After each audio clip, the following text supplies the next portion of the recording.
Estou recebendo aqui a Franciele Stefenon Dalmoro, contadora, representando aqui a Fisconte.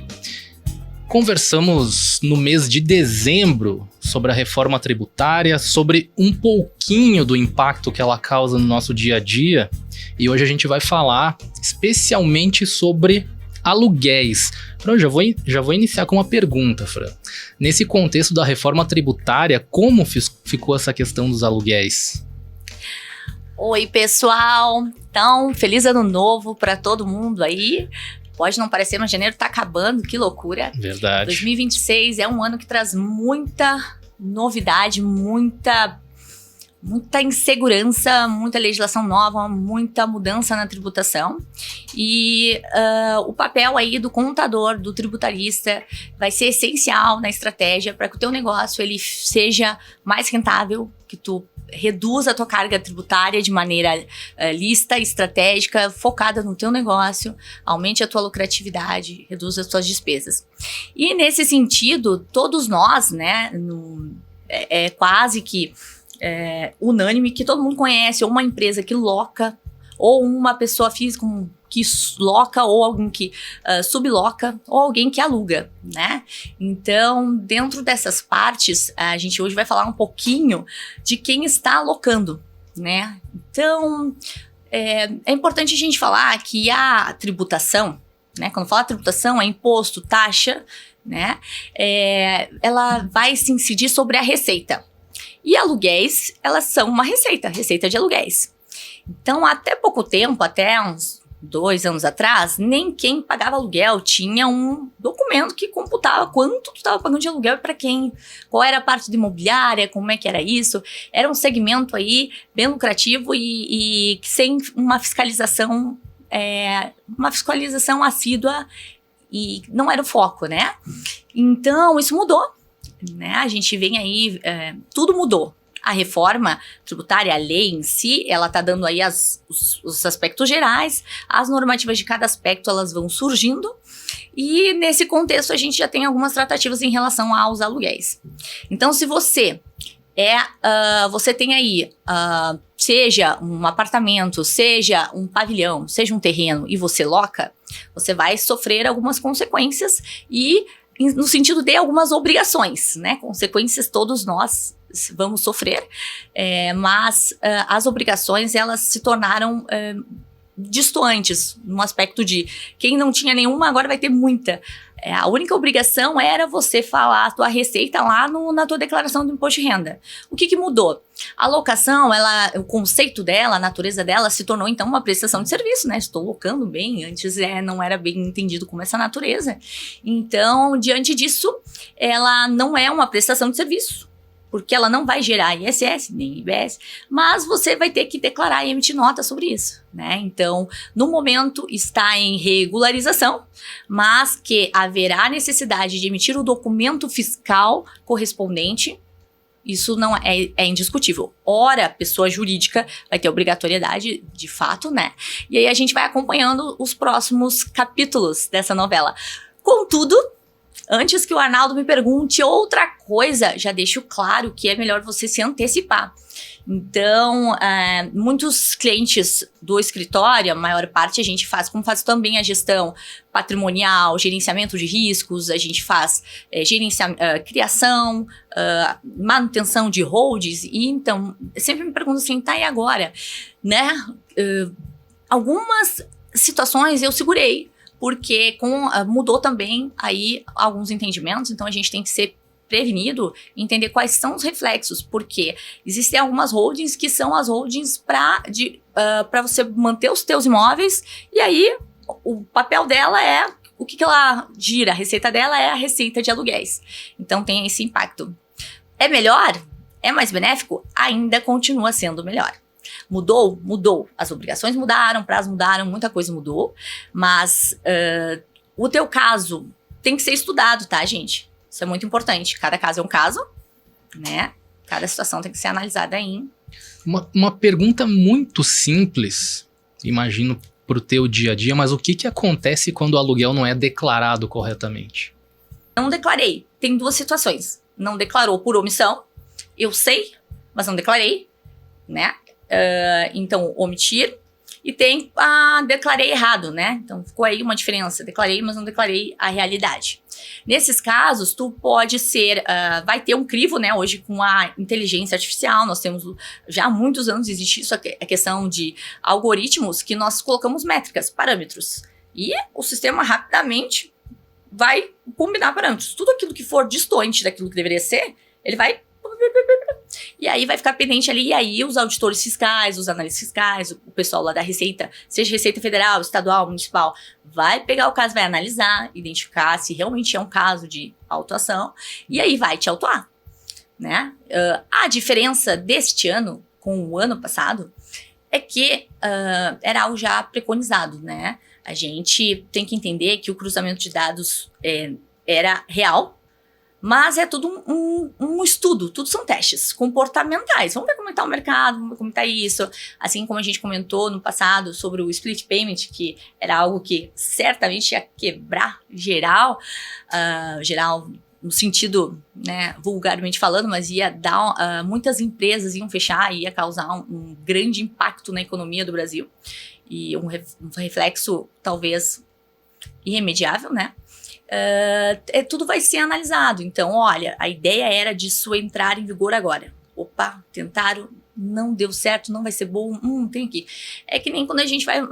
algumas normas a gente vai modificando conforme o comportamento também daquele setor, daquela situação, né? Vamos para os aluguéis. Tem um ponto interessante sobre a questão imobiliária. É um dos setores que a gente tem especialista, foi se tornando, né? A gente tem alguns que são, a gente considera os mais negligenciados. A questão de construção civil e o imobiliário é um deles, né? Por ter legislação específica, ter várias peculiaridades, assim como alguns outros de serviço. Então, em 2024, final de ano de 2024, até ali 16 de dezembro, não me falha a memória, não lembro quanto era um prazo, abriu um edital da Receita que possibilitava a você, a todo mundo, a mim, todo mundo que tem imóvel, a minha casa, que eu lá na declaração tá pelo valor que eu comprei, ou financiamento, atualizado pelo financiamento, e a Receita disse assim, olha, vamos dar a oportunidade dessa galera atualizar isso e botar o valor de mercado. Então, hoje, a gente, entre a diferença do que tu pagou, a diferença do que tu vendeu, a diferença da valorização, existe algo que se chama ganho de capital. É uma forma, é algo que você tem que pagar para o governo, é uma forma de tributação sobre o ganho de capital, né? E aí, o ganho de capital hoje é 15%, tá? E foi aberto aí, ó, galera, Brasil inteiro, quem atualizar o seu bem aí na declaração, o seu imóvel para o valor de mercado, vai pagar somente 4% sobre o ganho de capital. Foi assim uma adesão, até nem todo mundo sabia disso, né? Nem todo mundo divulgou também, porque o interesse não é a gente pagar, né? Se não estão me obrigando, por que eu vou atualizar? Enfim, a gente, existe aquela questão de o certo, o que eu sou obrigado, até que ponto, e a orientação que nós temos. Então, dos meus clientes aderiram mais ou menos uns 4. Desses 4, a gente fez sim o levantamento, né? Claro, tem requisitos, não era qualquer imóvel, funciona assim, você tem que ter um imóvel, você não vai vender, tem situações para evitar a fraude, né? E aí, beleza, passou. Agora, esse ano, o ano passado também teve, de novo, uma nova oportunidade. Mas como é que eu vou saber o valor de mercado? Né? Então, para isso, quem é o profissional que vai avaliar o meu bem? É um contador, pasmem. Quem vai olhar o teu imóvel e vai dizer quanto ele vale hoje é um contador. E assim, não são vozes na cabeça, tá? Existe metodologia, uma norma brasileira de contabilidade que fala como a forma de avaliar esse ativo. Ativo, imóvel, né, intangível, a tua marca, tudo isso tem formas de avaliar. Que isso tem que ser um contador, porque ele é a pessoa que pode realmente aplicar esses conceitos. E isso aí vai poder dizer que ele vale mais ou vale menos. E existe uma outra situação que é um basilar, que é o teu IPTU. Adivinha, ele vai lá e faz um valor, poxa, mas o metro quadrado aqui do meu IPTU tá tão, não, mas tá aumentando, né, a minha taxa de lixo, meu IPTU, o valor do meu, o valor venal, então, como assim? Então, você comprou lá por 300 mil, terreno e casa, faz de conta que tá tudo ok, tu não construiu um terreno. E aí, 300 mil. Mas vem o teu IPTU 2 anos depois, lá no bairro, dos bairros centro aqui, a gente tem aqui várias construções aqui dos nossos amigos que estão construindo várias casas geminadas aqui, bem legais. Também tem uns prédios aqui novos surgindo em Farroupilha. E aí, vai lá e a prefeitura diz, não, mas não vale 300 mil, vale 1 milhão. Né? Então, tudo tem uma metodologia de cálculo. Existe meio de confrontar isso? Existe. Através do quê? Um contador, que vai dizer, olha, realmente vale isso? Talvez valha mais, talvez não, tudo depende, né? Então, esse valor do teu IPTU, ele também é um tipo de valor que vai servir como base para a Receita dizer assim, ó, teu valor, teu imóvel não vale 300 mil que está na tua declaração, e ele vale tanto, e ele pode fazer isso de ofício? Pode, tá? Então, algumas questões são interessantes a gente entender que a Receita, existem 2 métodos de você dizer quanto você ganha de alguma coisa, tá? Primeiro ponto é a autodeclaração. Então, a gente fala assim, uma vez o Arnaldo perguntou, tá, mas a contabilidade normal vocês fazem?